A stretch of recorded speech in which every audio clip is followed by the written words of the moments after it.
দিগন্তের ওপারে, যেখানে বালির ঢেউ আকাশের সাথে মেশে, সেখানে লুকিয়ে আছে এক অন্য জগৎ।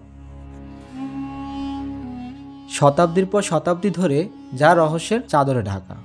তো আজকে আমরা উন্মোচন করতে চলেছি সাহারা মরুভূমির সেই অজানা প্রান্তগুলো, যা হয়তো আপনি আগে কখনো শোনেননি।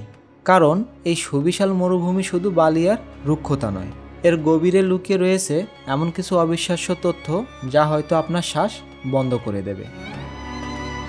তাহলে চলুন রহস্যের খোঁজে যাত্রা করি।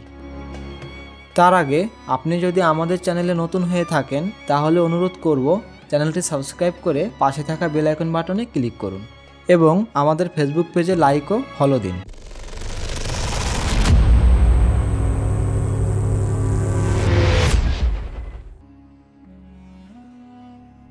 সাহারা নামটি এসেছে আরবি শব্দ সাহরা থেকে, যার অর্থ মরুভূমি।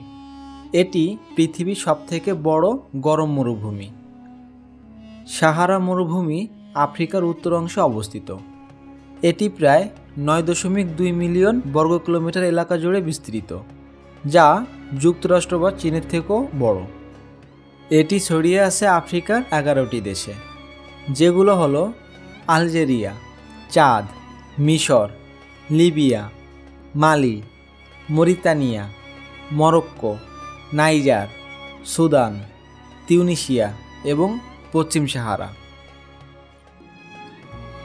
দিনের বেলা সাহারার তাপমাত্রা হতে পারে 50 ডিগ্রি সেলসিয়াস পর্যন্ত, আর রাতে সেটা হঠাৎ হিমাঙ্কের নিচেও চলে যায়। তবে জীবন এখানে অনেক কঠিন। কিন্তু প্রশ্ন হলো, কিভাবে টিকে আছে জীবজন্তু আর মানুষ? যাই হোক, সাহারায় বেঁচে আছে দুনিয়ার কিছু সবথেকে অভিযোজিত প্রাণী, যেমন ফেনেক ফক্স, যার কান অনেক বড় যাতে তাপ শরীরে ঢুকতে না পারে। আর আছে উট, মরুভূমির জাহাজ, যারা পানি ছাড়া দিনের পর দিন বেঁচে থাকতে পারে। তাছাড়া গাছপালাও আছে, যদিও খুবই সীমিত। কিছু খেজুর গাছ, কাটা গাছ আর ক্যাকটাস। তারা অবশ্য শিখে নিয়েছে কিভাবে বেঁচে থাকতে হয় এক ফোঁটা পানির জন্য লড়াই করে। সাহারা মানে শুধু বালু নয়, এখানে রয়েছে বিশাল বালুটিলা, পাথুরে মালভূমি, এমনকি প্রাচীন আগ্নেয়গিরির চিহ্ন। আর সবথেকে চমকপ্রদ বিষয় হলো, সাহারার বুকে রয়েছে হাজার হাজার বছরের পুরনো গুহাচিত্র, যা প্রমাণ করে এক সময় এই জায়গায় ছিল সবুজ আর উর্বর ভূমি, যেখানে নদী ছিল, ছিল হ্রদ, আর ছিল মানুষের কৃষিকাজ। আজও সাহারায় বাস করে কিছু যাযাবর জাতি, যেমন তুয়ারেগ ও বেদুইন। তারা বালুর মাঝে তাঁবু গেড়ে উট নিয়ে প্রজন্মের পর প্রজন্ম ধরে সাহারার প্রতিকূলতায় বেঁচে আছে। তাদের সংস্কৃতি, পোশাক, গান সবই এই মরুভূমিরই অংশ।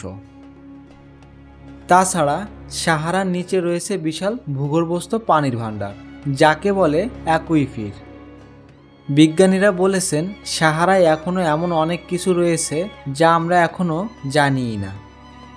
এক ভয়ঙ্কর দিক হলো, সাহারা প্রতিদিন দক্ষিণ দিকে ছড়িয়ে পড়ছে, মানে ধীরে ধীরে সবুজ আফ্রিকাও মরুভূমিতে পরিণত হচ্ছে।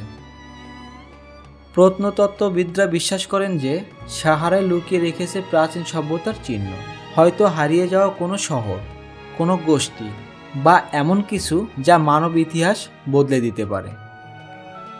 সাহারা একদিকে ভয়ঙ্কর, অন্যদিকে মোহময়া। এটি শুধু মরুভূমি নয়, এটি পৃথিবীর অতীত, বর্তমান আর ভবিষ্যতের এক নীরব সাক্ষী। সাহারা এক অচেনা জগৎ, যেখানে ভয়, বিস্ময় আর ইতিহাস মিশে গেছে একসাথে। এই মরুভূমি আমাদের শেখায় প্রকৃতি যেমন দিতে পারে, তেমনি এক নিমেষে সব কেড়ে নিতে পারে। আপনার মতে সাহারার বুকে আর কি রহস্য লুকিয়ে থাকতে পারে? কমেন্টে জানাতে ভুলবেন না। ভিডিওটি ভালো লাগলে লাইক দিন, শেয়ার করুন আর সাবস্ক্রাইব করে পাশে থাকা বেল আইকন বাটনে ক্লিক করুন, কারণ এমন অনেক অজানা কাহিনী আপনাকে জানাতে আমরা আবার ফিরে আসছি। ধন্যবাদ সবাইকে।